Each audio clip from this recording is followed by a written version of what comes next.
भगवान भगवान के आशीर्वाद से मैं मौत के मुंह से वापस आ गया हूं। इस शनिवार को मेरा शुगर लेवल 25 रह गया था। यदि मेडिकल बैकग्राउंड आप लोगों का होगा तो आप जानते होंगे इसका क्या मतलब है। शरीर में ग्लूकोज ऑलमोस्ट खत्म हो गया था, मैं फेंट हो गया था। 6 दिन नर्सिंग होम में रह करके आया हूं। अभी डॉक्टर ने ड्राइविंग के लिए पूरी तरह से मना किया हुआ है, जीना चढ़ने के लिए मना किया है, तो कुछ दिन ऑफलाइन नहीं आ सकता। वैसे तो एग्जर्शन लेने को भी मना किया है, लेकिन फिलहाल मैं थोड़ा थोड़ा पढ़ाना शुरू कर दे रहा हूं। फिर धीरे धीरे जैसे जैसे ताकत बढ़ेगी मैं स्पीड बढ़ाता जाऊंगा, और फिर इसके बाद जब पूरी एनर्जी आ जाएगी तो मैं ऑफलाइन भी शुरू कर दूंगा। तो फिलहाल अब मैग्नेटिज्म के अंदर सारे ऑब्जेक्टिव कराऊंगा मैं। इलेक्ट्रोस्टैटिक्स और करंट में तो मैंने डाउट लिए थे क्योंकि वो बच्चों के पक्के थे। मैग्नेटिज्म में थोड़ा सा टिपिकल पड़ता है, तो ईएमआईसी और मैग्नेटिज्म के सारे ऑब्जेक्टिव मैं कराऊंगा। आप लोग बस रिवाइज कर ले। मेरा बेटा क्वेश्चन नंबर 1 मास्टर 1 का है ये। क्वेश्चन नंबर 1 में ये कह रहे हैं stationary magnet does not interact with. एक रुकी हुई मैग्नेट किसके साथ इंटरेक्ट नहीं करेगी? नंबर 1 आयरन रॉड, उसे तो करेगी, अट्रैक्ट करेगी। Number 2 moving charge. Moving charge तो मैग्नेटिक फील्ड बनाता है, और यदि मूविंग चार्ज मैग्नेटिक फील्ड बनाता है तो उसके साथ भी इंटरेक्ट करेगी एक स्टेशनरी मैग्नेट। तीसरा मूविंग मैग्नेट। बेटा मूविंग मैग्नेट के साथ भी स्टेशनरी मैग्नेट इंटरेक्ट करेगी, चाहे अट्रैक्ट करे या रिपेल करे। स्टेशनरी चार्ज, स्टेशनरी चार्ज कोई मैग्नेटिक फील्ड नहीं बनाता, इस कारण से स्टेशनरी मैग्नेट स्टेशनरी चार्ज के साथ इंटरेक्ट नहीं करेगी। तो पहले क्वेश्चन का ऑप्शन नंबर है 4। अगला question, question number 2। Question number 2 में एक शेप दे रखी है उन्होंने, जिसमें बैटरी लगी हुई दिखाई दे रही है मुझे। स्क्वायर शेप्ड वायर है, इस तरह से दिया हुआ है BC। ये स्क्वायर शेप्ड वायर है, सारे में एक ही करंट है I I I और I। ये कह रहे हैं following is a square loop whose arm BC, ये वाली arm, produce magnetic field B eight the centre. ये सेंटर पे मैग्नेटिक फील्ड B बना रही है। तो पूरा स्क्वायर लूप सेंटर पे कितना मैग्नेटिक फील्ड बनाएगा? तुम्हें मालूम है हर वायर B मैग्नेटिक फील्ड बनाएगा, क्योंकि सब सेम साइज के हैं, सब में सेम करंट है, पॉइंट से सभी की डिस्टेंस भी सेम है, और डायरेक्शन ऑफ मैग्नेटिक फील्ड भी सेम होगी। Place the thumb in the direction of current, curl your fingers outward.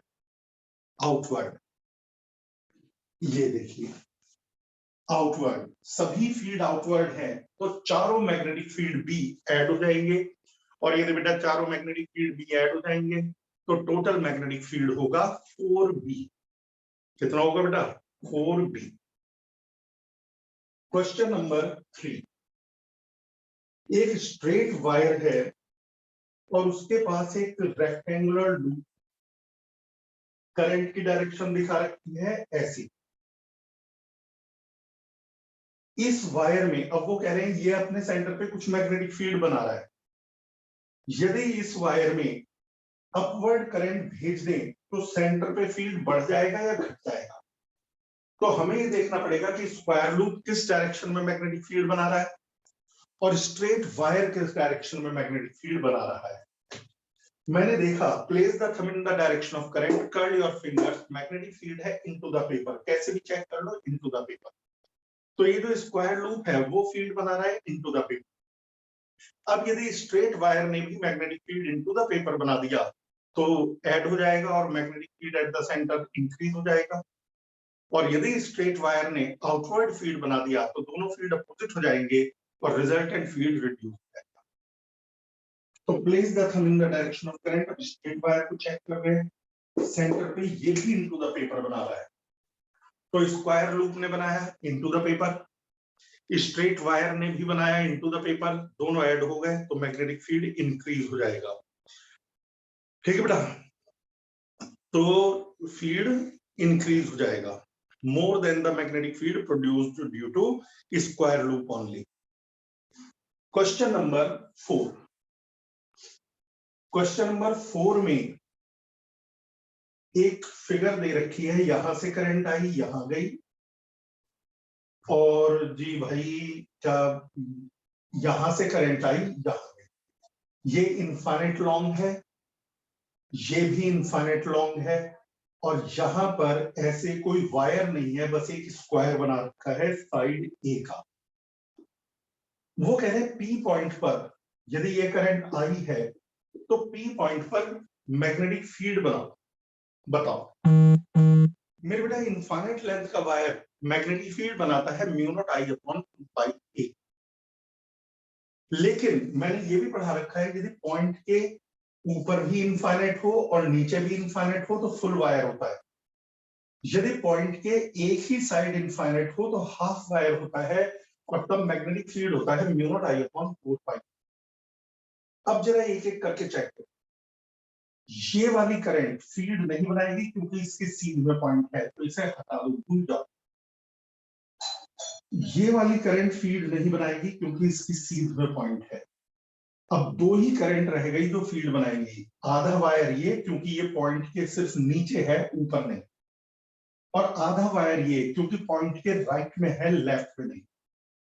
Half wire है तो ये यहां पर मैग्नेटिक फील्ड बनाएगा P is equal to mu naught I upon 4πa, और वो भी इतना ही बनाएगा। अब दोनों फील्ड की डायरेक्शन क्या होगी, place the thumb in the direction of current, curl your fingers, तो इसकी होगी आउटवर्ड। अब यहां चेक करो, place the thumb in the direction of current, curl your fingers, तो मैग्नेटिक फील्ड इसका भी होगा आउटवर्ड, और दोनों मैग्नेटिक फील्ड आउटवर्ड हैं तो आप इसे डबल कर दीजिए, ऐड कर दीजिए, तो आंसर आएगा mu naught I upon 2πa, और डायरेक्शन ऑफ मैग्नेटिक फील्ड होगी आउटवर्ड। आउटवर्ड का मतलब ये डॉट, यदि कहीं क्रॉस बना हुआ हो सर्किल में तो इनवर्ड होता है, तो डॉट बनेगा और आंसर आ जाएगा। क्वेश्चन नंबर 5, क्वेश्चन नंबर 5 है a current of 10 ampere is flowing in a long wire, current 10 ampere, long जब ये कहते हैं तो उसका मतलब इनफाइनाइट लॉन्ग से होता है, ये जा रही है along Z direction, Z direction में जा रही है। What is the magnetic field at coordinate 100, 100 का मतलब x is equal to 1, y और z 0। अब z एक्सिस से x इज इक्वल टू 1 कितने डिस्टेंस पर हो गया, तो r is equal to 1, wire है z के अलोंग और पॉइंट है x के अलोंग, वो भी x कोऑर्डिनेट 1 पर, तो इसका मतलब r1। अब क्योंकि इनफाइनाइट लॉन्ग कहा है तो मैग्नेटिक फील्ड का फॉर्मूला लगेगा mu naught I upon 2πr। क्या फॉर्मूला लगेगा बेटा, mu naught I upon 2πr, आई भी पता है आर भी पता है, म्यू नॉट की वैल्यू 4π इंटू 10 की पावर -7,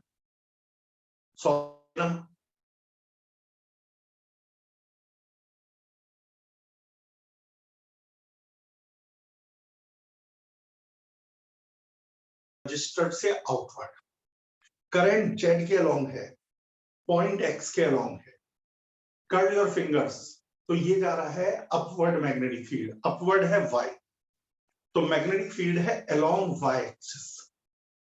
आप इसे खुद करके देखना, तो मैग्नेटिक फील्ड आएगा अलोंग वाई एक्सिस। अगला क्वेश्चन 6th है radius of current carrying coil is R, एक करंट कैरिंग कॉइल है उसकी रेडियस है R. Ratio of magnetic field at the centre, पहले तो सेंटर पे magnetic field B1 mu naught I upon 2r, और एक्सिस पर मैग्नेटिक फील्ड r√3 डिस्टेंस पर B2। तो मेरे बेटा मैग्नेट एक्सिस पर मैग्नेटिक फील्ड का फॉर्मूला क्या होता है, mu naught I a square upon 2a square plus x square की पावर 3/2। ये फॉर्मूला याद कर लेना है। ए है रेडियस, वो है आर, एक्स है पॉइंट से सेंटर की डिस्टेंस, वो है r√3, तो एक्स स्क्वायर हो जाएगा r√3 का स्क्वायर यानी 3r square, 3r square plus r square 4r square, 4r square की पावर 3/2, तो पहले 4 स्क्वायर r स्क्वायर का अंडर रूट करके क्यूब कर दो, तो 4r स्क्वायर का अंडर रूट 2 हो गया 2r और उसका क्यूब हो गया 8r क्यूब। ऊपर r स्क्वायर से नीचे 2 पावर कट गई, μ0I/16r। इनका रेशियो बताओ, b1 है μ0I/2r, b2 है μ0I/16r।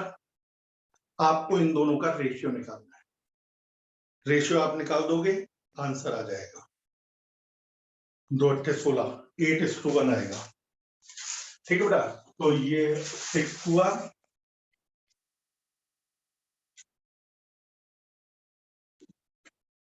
बेटा side by side ray of कितनी चल रही है वो भी देखते रहना बेटा।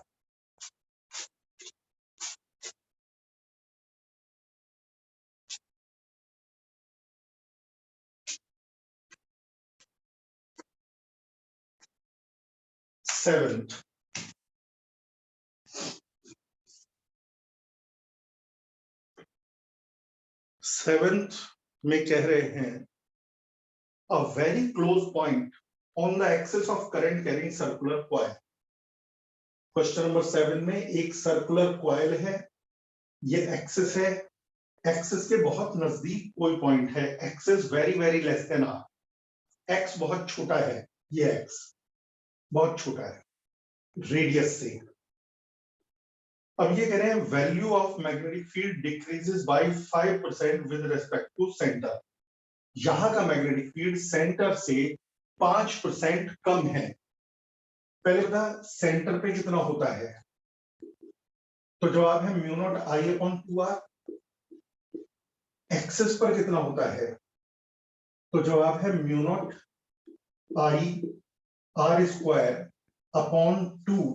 r square plus x square की पावर 3/2। अब ये जो एक्सिस का मैग्नेटिक फील्ड है वो सेंटर के मैग्नेटिक फील्ड का, एक्सिस का जो मैग्नेटिक फील्ड है वो सेंटर के मैग्नेटिक फील्ड से 5% कम है यानी 95% है। तो एक्सिस का मैग्नेटिक फील्ड 5% कम है तो 95% बचा हुआ है, 95% ऑफ सेंटर। एक्सिस का मैग्नेटिक फील्ड है μ0I/r² r square plus x square की पावर 3/2। 95/100 सेंटर पे मैग्नेटिक फील्ड है μ0I/2r। अभी हमने उस बात का फायदा कहां उठाया कि x बहुत छोटा है, कैलकुलेशन आसान होगी। आप r स्क्वायर को बाहर ले लो, अंदर तो r स्क्वायर से डिवाइड कर दो और बाहर r स्क्वायर ले लो, लेकिन पावर 3/2 है तो r स्क्वायर की पावर 3/2 करोगे तो r क्यूब जाएगा बाहर। थोड़ी सी मैथ्स आती है, समझ गए होंगे। r स्क्वायर से डिवाइड किया और r स्क्वायर को बाहर ले लिया, लेकिन जब r स्क्वायर बाहर आएगा तो पावर 3/2 भी आएगी उस पर, ये r क्यूब बन गया। अब क्या करें, r² हो गया 1। अब बाइनोमियल लगेगी। क्लास 11th में याद है जब आप एरर्स पढ़ रहे थे तो एरर्स में बाइनोमियल लगाते थे कि 1 + x की पावर n = 1 + nx, पावर अंदर आके मल्टीप्लाई हो जाती थी। तो ये होगा r² से 2 पावर उड़ा दी, एक r से एक r उड़ा दिया, हो गया जो बचा 1/2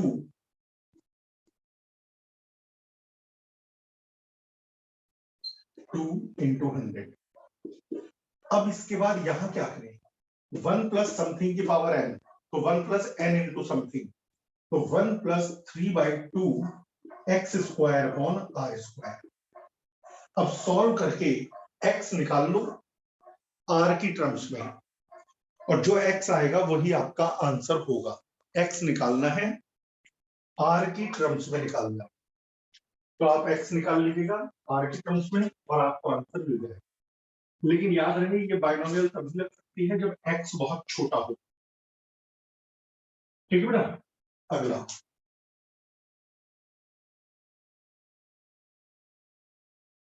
question, question number 8। Question number 8 में उन्होंने एक सर्किल दिया है, आर्क है, जिसमें यहां से करंट आई, यहां से गई। इसके बाद लिख रखा है यहां करंट है I1, लेंथ है L1, यहां करंट है I2, लेंथ है L2। करंट यहां से आके थोड़ी ऊपर से चली गई, थोड़ी इधर से डिवाइड हो गई और यहां से निकल गई। तो वो पूछ रहे हैं बताओ I1 upon L1 is equal to I2 upon L2, या L1 square upon I1 square is equal to L2 square upon I2 square, या I1 L1 is equal to I2 L2 and so. 4 option है। एक बात बता, ये दोनों branch parallel में है ना, करंट डिवाइड हो गई, करंट दो हिस्सों में बट गई, और करंट डिवाइड होती है सिर्फ और सिर्फ पैरेलल में। तो ऊपर वाले की वोल्टेज और नीचे वाले की वोल्टेज बराबर होगी। V1 is equal to V2, बड़ी आर की वोल्टेज पोटेंशियल डिफरेंस, और छोटी आर पोटेंशियल डिफरेंस होता है I1 R1 is equal to I2 R2। R का फॉर्मूला है रो एल अपॉन ए, तो R1 होगा रो L1 अपॉन ए, R2 होगा रो L2 अपॉन ए। रेजिस्टिविटी तो एक ही है, एक ही मटेरियल का वायर है, area of cross section same है, एक ही वायर है, तो बस बचेगा I1 L1 is equal to I2 L2। क्या बचेगा? I1 L1 is equal to I2 L2। Question number 9, दो थिक वायर और दो थिन वायर। पहला थिक वायर ऐसे लगा है, 4 फिगर दी हुई है, ये थिक वायर है और ये थिन वायर है। अलग अलग तरीकों से जोड़े गए, यहां से करंट आई, यहां से गई। ये शेडेड वाला थिक है। फिर उन्होंने दूसरा बनाया, ये थिक और यहां थिन। फिर तीसरी फिगर बनाई, तीसरी फिगर में यहां थिक, थिन, थिन, थिक, ये रहा। वो कह रहे हैं किस केस में सेंटर पर मैग्नेटिक फील्ड 0 होगा स्क्वायर के। सेंटर पे मैग्नेटिक फील्ड 0 होगा। देख, जो करंट आएगी कुछ ऊपर से जाएगी, कुछ नीचे से। थिक वायर लो रेजिस्टेंस होता है और ये हाई, तो ये लो और हाई, ये भी लो और हाई। जितना रेजिस्टेंस इन दोनों का उतना ही इन दोनों का, तो जो करंट यहां जाएगी वही करंट यहां जाएगी। जितना रेजिस्टेंस ऊपर उतना ही नीचे, तो जितनी करंट ऊपर उतनी नीचे। अब सेंटर पर मैग्नेटिक फील्ड क्या 0 हो सकता है? तो जवाब है 0 तब होगा जब आमने सामने के wire current cancel, magnetic field cancel कर। ये करंट मैग्नेटिक फील्ड बनाएगी आउटवर्ड, और ये करंट मैग्नेटिक फील्ड बनाएगी इनवर्ड। ये बनाएगी आउटवर्ड, ये बनाएगी इनवर्ड। मोटे पतले से कोई मतलब नहीं, पतले में भी उतनी करंट है, मोटे में भी उतनी करंट है। जितनी करंट यहां उतनी यहां, जो डिस्टेंस इधर वही इधर। तो जो मैग्नेटिक फील्ड ये बनाएगी उतना ही ये बनाएगी। एक आउटवर्ड एक इनवर्ड, कैंसिल। इसी तरह से इन दोनों का कैंसिल, सेंटर पे मैग्नेटिक फील्ड 0। इसी तरह से इसमें 0 आएगा। एक थिक एक थिन, एक थिन एक थिक। पहले कौन सा है बाद में कौन सा, उससे फर्क नहीं पड़ता। जितना रेजिस्टेंस ऊपर उतना नीचे, तो करंट ऊपर भी बराबर और नीचे भी बराबर। आमने सामने की करंट इसी लॉजिक से कैंसिल करके फील्ड 0 बनाएंगे। लेकिन इसमें देखो, ऊपर दोनों थिक, नीचे दोनों थिन। ऊपर दोनों का लो रेजिस्टेंस, नीचे दोनों का हाई रेजिस्टेंस। जब नीचे दोनों का हाई रेजिस्टेंस है तो करंट नीचे वाली ब्रांच में कम जाएगी, और ऊपर लो रेजिस्टेंस है तो करंट ज्यादा जाएगी। अब ज्यादा करंट और कम करंट फील्ड तो अपोजिट बनाएंगे, लेकिन इक्वल एंड अपोजिट नहीं, और वो कैंसिल नहीं होने का। और जब वो कैंसिल नहीं होने का, तो वो 0 नहीं आने का, 0 नहीं आएगा। समझ में आ गया? अगला क्वेश्चन,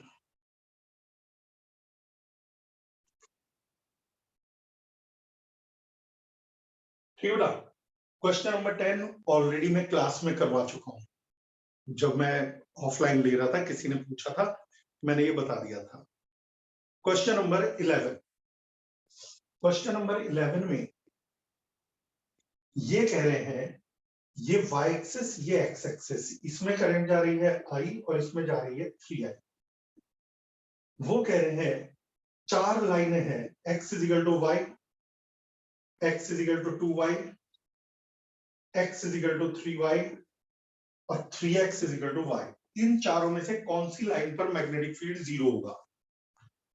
मान लो ये लाइन है जिस पे मैग्नेटिक फील्ड 0 है, ये कोऑर्डिनेट है x, ये कोऑर्डिनेट है y, मतलब ये x और ये y। अब जरा एक बात बताओ, यहां फील्ड पहले तो ये चेक करो अपोजिट है भी या नहीं। इसका फील्ड आउटवर्ड, इसका फील्ड इनवर्ड। आउटवर्ड इनवर्ड यानी अपोजिट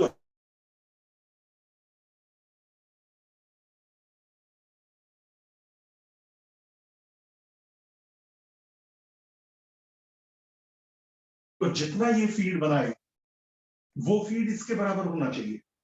ये फील्ड कितना बनाएगा? Current mu naught I upon 2 pi Y, क्योंकि यहां वायर से पॉइंट की डिस्टेंस y बराबर। ये कितना फील्ड बनाएगी? Mu naught 3i, current 3i है, अपॉन 2 पाई x, क्योंकि ये डिस्टेंस वायर से पॉइंट की डिस्टेंस x है। म्यू नॉट आई कट गया, 2 पाई कट गया, सॉल्व करके आता है x इजिकल टू 3y। कर लेना, क्रॉस मल्टीप्लाई कर दो तो आंसर मिलेगा x इजिकल टू 3y। ठीक है बेटा, तो ये आपकी लाइन है जिस पर मैग्नेटिक फील्ड 0 है। कौन सी line? x is equal to 3y। अगला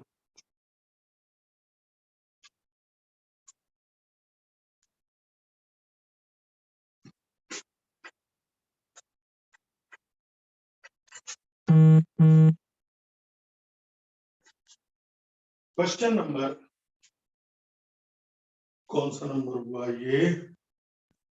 11, 12th में कह रहे हैं एक सर्कुलर लूप अपने सेंटर पर मैग्नेटिक फील्ड बना रहा है 8√2 टेस्ला। पूरे वायर का मैग्नेटिक फील्ड है, पूरे सर्कल का मैग्नेटिक फील्ड है 8√2।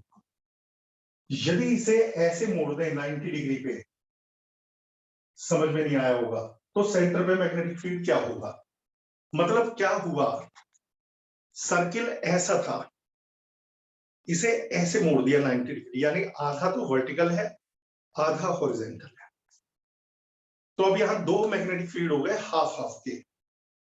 पूरा सर्किल बना रहा था 8√2 टेस्ला, तो आधा सर्किल बनाएगा 4√2 टेस्ला, ऊपर का आधा भी नीचे का आधा भी। लेकिन फील्ड की डायरेक्शन एक्सिस के अलोंग होती है।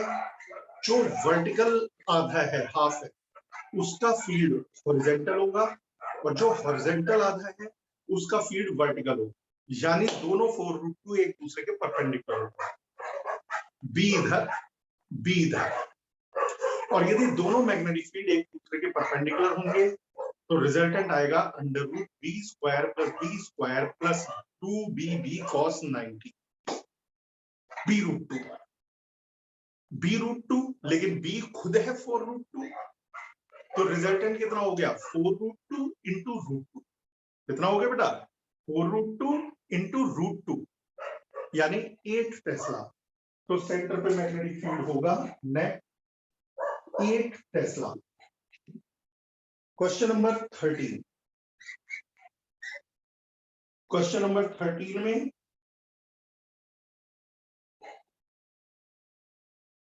ये रहा 13 है, for the hollow thin cylindrical current carrying pipe.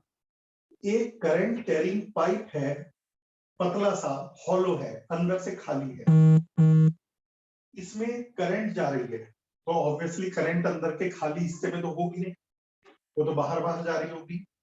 तो वो कह रहे हैं अंदर मैग्नेटिक फील्ड 0 होता है या नहीं होता है, मेन बात, या किसी पॉइंट पे 0 होता है या अंदर हर पॉइंट पे 0 होता है। तुमने एम्पियर सर्किट लॉ पढ़ा था। मैं चाहे ये इमेजिनरी लूप बनाऊं, चाहे ये लूप बनाऊं, चाहे ये लूप बनाऊं, उसके अंदर से कोई करंट नहीं जा रही है, और जिस इमेजिनरी लूप के अंदर से करंट ना जाए वहां मैग्नेटिक फील्ड 0 होता है। तो हॉलो सिलिंड्रिकल पाइप के अंदर हर जगह मैग्नेटिक फील्ड 0 होगा। ऑप्शन आप पढ़ लीजिएगा, हर जगह मैग्नेटिक फील्ड 0 होगा। ठीक है बेटा? तो अबे ये तो 16वां करवा दिया, सॉरी, कोई बात नहीं, करवाना तो है, एक पेज आगे चला गया।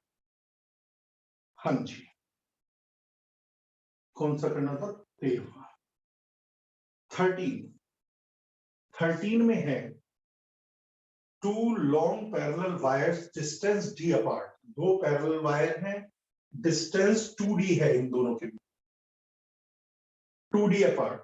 दे carry steady equal currents flowing out of the plane. ऐसे नहीं बनेगा, करंट बाहर आ रही है, ये भी करंट बाहर आ रही है, ये सेंटर है। ठीक है बेटा? करंट आउटवर्ड आ रही है। तो वो कह रहे हैं कि इनका मैग्नेटिक फील्ड का ग्राफ यहां से यहां जाने में प्लॉट करो। पहले एक वायर का देखो, यदि मैं सिर्फ इस करंट को देखूं, ये करंट, ये डिस्टेंस है 2d, ये करंट बाहर आ रही है, तो यहां फील्ड बनाएगी अपवर्ड, अपवर्ड, और यहां बनाएगी डाउनवर्ड। और वो मैग्नेटिक फील्ड, अभी मैं सिर्फ इस करंट को देख रहा हूं, वो मैग्नेटिक फील्ड दूर जाने पे कम होता चला जाएगा, यहां भी दूर जाने पे कम होता चला जाएगा। ये सिर्फ इस करंट का फील्ड है। अब इस वाली करंट का फील्ड, ये भी आउटवर्ड है, ये बनाएगा यहां अपवर्ड, यहां बनाएगा डाउनवर्ड। ये अब जो मैं बनाऊंगा वो इस करंट का फील्ड है, अपवर्ड और डाउनवर्ड। दूर जाने पर फील्ड कम होता जाएगा और यहां पर भी कम होता जाएगा, एंड सो ऑन। अब रिजल्टेंट फील्ड का ग्राफ प्लॉट करते हैं। ठीक है बेटा? अब डाउनवर्ड और अपवर्ड हमें चूज करना है, इनमें से कौन सा ग्राफ बेस्ट है। तो अब मैं जरा ग्राफ बना के दिखाता हूं। ये जो दो वायर थे, अब जरा सोच के देखिए, ये सेंटर था, यहां पर रिजल्टेंट फील्ड है डाउनवर्ड, बहुत ज्यादा, डाउनवर्ड कम, डाउनवर्ड और कम और कम। तो ये है ग्राफ। यहां पर अपवर्ड बहुत ज्यादा, अपवर्ड कम, अपवर्ड और कम और कम। अब बीच में यहां दोनों फील्ड है, इसका भी इसका भी, इसके पास अपवर्ड भी है डाउनवर्ड भी, लेकिन यहां पर अपवर्ड बड़ा है डाउनवर्ड छोटा है, तो रिजल्टेंट इज अपवर्ड। अपवर्ड बड़ा है डाउनवर्ड छोटा है, यहां अपवर्ड और डाउनवर्ड बराबर है तो 0। डाउनवर्ड बड़ा है अपवर्ड छोटा है, डाउनवर्ड बड़ा है अपवर्ड छोटा है, तो ये ग्राफ ये निकल के आता है। इससे ज्यादा डिटेल में नहीं समझा सकता, इन्हें एक बार वीडियो को रिवाइंड करके देख लेना, आपको सारा समझ में आ जाएगा मेरे कहने का मतलब क्या था। तो 13 हो गया।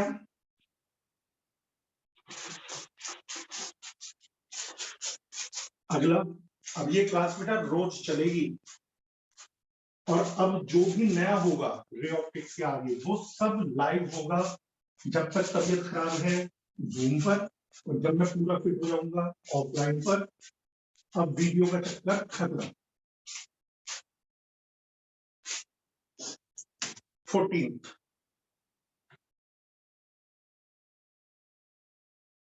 14th